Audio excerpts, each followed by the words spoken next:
Hello tout le monde, bienvenue dans cette nouvelle vidéo. On va parler aujourd'hui de stage, Covid, et donc comment s'en sortir et trouver un stage à l'étranger en période de Covid, donc en 2021.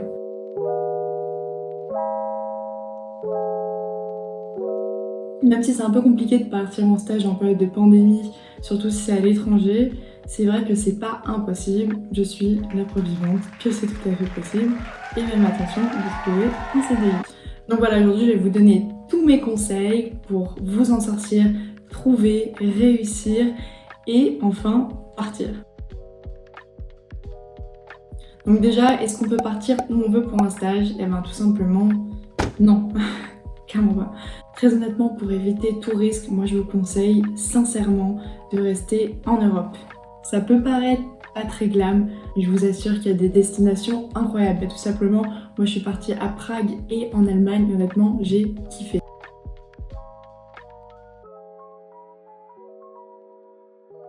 Pour trouver sa destination, alors il y a plusieurs façons de faire. Alors oui, le stage, c'est une occasion incroyable de devenir autonome, élargir sa vision du monde, réseauter, rencontrer, profiter. Mais attention, il faut aussi penser visa, parce que oui, si on part trop loin, il nous faut un visa. Et pour obtenir un visa, ça peut être très compliqué et très long. Donc encore une fois, il faut bien s'informer, vous regardez les sites que je vous ai mis en barre d'infos et ça devrait tout vous indiquer. Mais faites gaffe à ça. Autre technique, vous pouvez tout simplement commencer par chercher dans quelle entreprise vous voulez travailler et après voir où l'entreprise se trouve. Trouver un stage, ça prend énormément de temps. En moyenne, je prends 6 mois pour trouver un stage à l'étranger. Et ce n'est pas tout. Une fois que tu as trouvé ton stage, il faut aussi trouver ton logement. Il faut voir aussi pour les aides, donc comment survivre là-bas. Il faut aussi peut-être s'enregistrer à l'immigration, voir si vous devez payer par exemple la sécurité sociale. Bref, plein de petites démarches comme ça qui, mine de rien, prennent du temps en cumulé. Donc, moi je vous conseille de prendre environ 8 mois au total, donc pour trouver le stage, pour trouver un logement, etc. etc.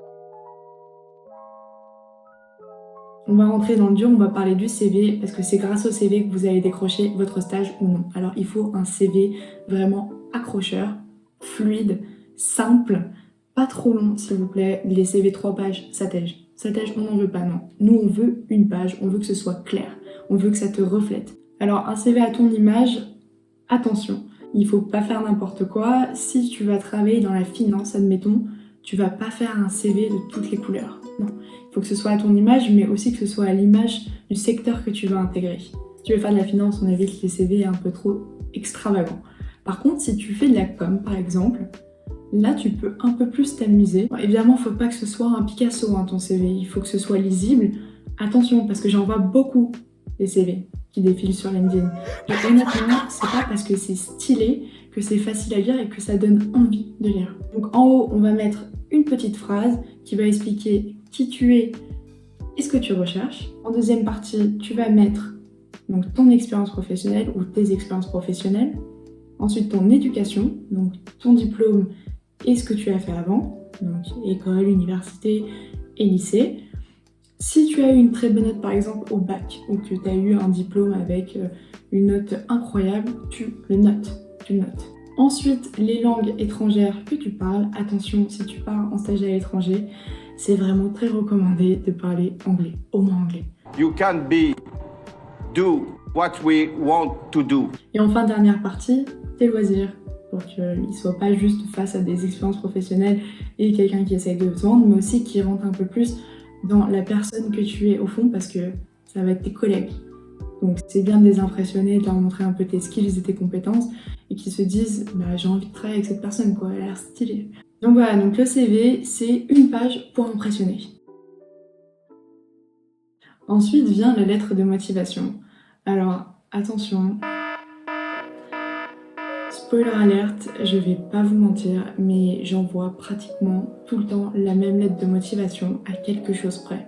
C'est-à-dire que j'ai une base que je vais modifier en fonction des entreprises dans lesquelles je vais postuler. Mais le fond reste pareil. Donc ça commence par une brève description, ce que tu as fait, ce que tu vas faire pour l'entreprise. Il faut là que tu montres que tu connais l'entreprise. Attention, faut que tu montres que tu t'es renseigné, que tu es intéressé par cette entreprise. Et dernier paragraphe pour tes disponibilités et les informations annexes qui peuvent intéresser l'entreprise. Petite note, on envoie toujours le CV et la lettre de motivation en format PDF. On oublie les Word s'il vous plaît. On oublie. Une fois que tout ça est bon, donc on est à la destination, on est organisé parce qu'on sait que ça va prendre du temps, donc on a suffisamment de temps pour tout ça. On a notre CV et notre lettre de motivation. Maintenant, qu'est-ce qu'on fait? On cherche. Alors, chercher un stage à l'étranger, ça peut être compliqué, mais je vous avouerai qu'il y a énormément d'aides sur internet. Juste tu notes stage à l'étranger dans ta barre de recherche et là, tu as 15 000 sites. Donc ce que je vais faire, c'est que moi je vais te mettre aussi des sites en barre d'infos, donc des sites mais aussi des agences. Attention, agence, ça peut être payant pour trouver un stage, donc je le mets quand même, on sait jamais, mais fais gaffe avec ça. Alors petit tips, moi ce que j'ai souvent fait, c'est utiliser les groupes Facebook. Il y a souvent des groupes français qui sont là pour s'entraider. Donc c'est vrai que si tu vas à l'étranger, en général tu y vas pas trop pour te retrouver avec des groupes de français, mais c'est vrai que si t'as un peu peur, de l'inconnu, si tu parles pas forcément la langue locale et que peut-être tu as juste envie de rester un peu avec des Français au travail, eh bien ces groupes-là sont géniaux. Donc, admettons, moi j'ai fait un stage à Prague, j'ai marqué les Français à Prague sur Facebook. Et donc là, j'ai publié donc mon CV avec ce que je recherchais et c'est vrai que j'ai eu pas mal de réponses. Un peu le même principe, il y a les réseaux LinkedIn. Là, ça va être différent, c'est pas groupe des Français, mais ça va être par exemple autour du secteur d'activité. Par exemple, communication et marketing, stage à l'étranger. Ça marche super bien. Et pour ceux qui sont en école, souvent il y a des réseaux d'anciens. Donc ça, peut-être que vous devriez demander à l'administration si ça n'a pas déjà été communiqué. C'est vrai que moi aussi, j'avais déjà contacté des anciens élèves de mon école pour avoir des petits tips et s'ils avaient travaillé dans des entreprises que je voulais absolument, je leur demandais aussi. Petite note, les candidatures spontanées, ça marche super bien. Je cherchais donc en Suisse, après j'ai cherché le secteur d'activité qui m'intéressait et j'ai trouvé donc une liste d'entreprises. Et en fait, chacune d'entre elles, je leur envoyais un message, je leur envoyais un mail avec mes motivations, en quoi je pensais que mon profil pouvait correspondre. Évidemment, je donnais le type de stage que je voulais faire, je leur disais hello, je suis dispo. Et donc c'est comme ça que j'ai trouvé mon dernier stage. Donc ça, franchement, ça marche au top, je vous le recommande. Et surtout, d'un autre côté, ils se sentent un peu valorisés, ils se disent waouh, c'est cool quoi, il y a quelqu'un qui fait la démarche, c'est vrai que ça sauce de ouf. Du coup, tentez-le, vous m'en direz des nouvelles. Maintenant que vous avez trouvé votre stage, vous allez avoir un entretien, voire plusieurs, et ça, il faut absolument les réussir. Il n'y a pas forcément de différence entre les entretiens de stage et les entretiens d'embauche, c'est à peu près la même chose. Là, il faut se vendre. Alors, ne jamais mentir. Ne mens jamais. Si tu embellis la vérité, c'est pas grave, mais ne t'éloigne pas trop de la vérité. C'est très important. Personne n'a envie de se rendre compte 4 mois plus tard que en fait t'as raconté de la merde quoi. Que tu sais pas du tout faire ce que t'as dit que tu savais faire. Et honnêtement, ça la fout mal quoi. Si t'as menti là-dessus, t'as peut-être menti sur autre chose quoi. Et peut-être qu'on va le découvrir plus tard quand tu feras une erreur. Et ça, honnêtement, flemme. On évite. Quand tu vas en entretien, dans ta tête, il faut que t'aies l'entreprise, que tu saches tout sur le bout des doigts. Et si tu connais quelques petites infos croustillantes, par exemple qu'elle s'est lancée en bourse, ou je sais pas, qu'elle a lancé un nouveau produit, ça, tu retiens et tu l'utilises. Autre point, connaître les besoins de l'entreprise. Si toi tu postules, c'est que l'entreprise derrière, elle a un besoin. Il faut pouvoir montrer que l'entreprise va bénéficier du fait de t'avoir dans son équipe. Donc ça, on note. Donc il y a le côté expertise, mais il y a aussi le côté personnel qui compte. Alors l'entreprise te fait passer un entretien, mais toi aussi tu lui fais passer un entretien. Parce que ça a beau bien se passer professionnellement, mais attends, la personne qui te fait ton entretien, c'est ton futur chef, et c'est un gros connard. Ah non, on évite, à moins que ce soit le job de tes rêves, mais toi aussi tu leur fais passer un entretien, tu te dis dans ta tête, est-ce que moi je peux travailler avec eux ?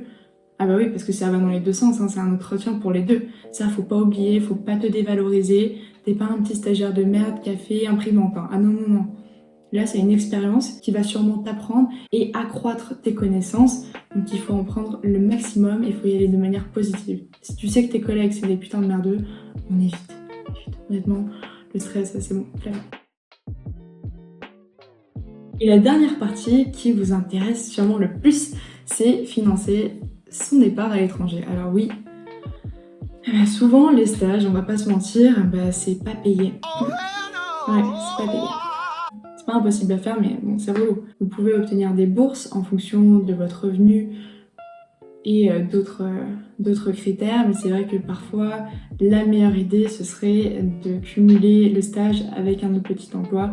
Je sais que ça peut être compliqué pour certains, mais bon, parfois, quand on n'a pas le choix, on n'a pas le choix, quoi. Il faut y aller et faut savoir aussi pourquoi tu fais ça à la fin de la journée, quoi. Évidemment, si c'est une trop grosse charge, non, tu vas pas t'encombrer.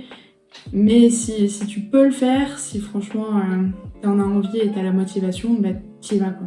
T'y vas, tu te donnes les moyens. Avant de finir la vidéo, je vais juste préciser que dans la barre d'infos, je vous ai mis des sites pour créer votre CV, pour vous aider dans votre recherche, pour trouver votre stage et aussi pour regarder les bourses disponibles en fonction des pays. Pour conclure, un stage à l'étranger, c'est de la persévérance. Et si vous voulez trouver, il faut persévérer.